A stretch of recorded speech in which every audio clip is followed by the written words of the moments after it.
नदीच्या पाण्यावर ठिबक माहिती सांगा, अशी एक कमेंट मोहन वानखेडे यांनी आमच्या व्हिडिओवर केली होती। तर बघा, तुमचं नदीचं पाणी म्हणजे काय, तर तुमचा पाण्याचा सोर्स उघडा आहे। उघडा आहे म्हणजे काय होतं की तिच्यात मोठ्या प्रमाणात घाण येऊ शकते, तिच्यात शेवाळं बनू शकतं किंवा आजूबाजूची घाण तिच्यात येऊ शकते।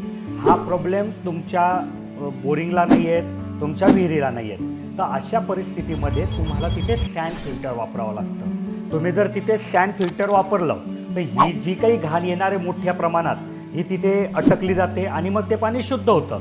आता हे पाणी आणि तुमचं विहिरीचं पाणी किंवा बोरिंगचं पाणी हे सारखं झालं। आता याला पुढे तुम्ही कुठल्याही ठिबक सिंचनाला म्हणा, तुषार सिंचनाला म्हणा किंवा कुठल्याही तंत्रज्ञानाला हे तुम्ही वापरू शकता। समजा तुम्ही सँड फिल्टर तिथे नाही वापरलं तर तुम्ही साधं फिल्टर वापराल, तर साध्या फिल्टरला काय होईल की ते वारंवार चोकअप होईल आणि मग ते जर 5-5 मिनिटांनी चोकअप होईल तर तुमचं काम कसं होईल। म्हणून उघड्या पाण्याचा सोर्स असेल नदी, नारा, धरण, कुठलं बॅकवॉटर, तलाव, तर अशा ठिकाणी सँड फिल्टर वापरायचं। त्याच्यामुळे जी मोठ्या प्रमाणात घाण येते ती निघून जाते, मग ते पाणी सामान्य पाणी होतं, त्याला तुम्ही ठिबक सिंचनामध्ये वापरू शकतात। तर असाच प्रश्न जर तुमच्याही मनात काही असेल तर कमेंटमध्ये विचारा, मी पुढच्या व्हिडिओत त्याचा उत्तर द्यायचा प्रयत्न करेल।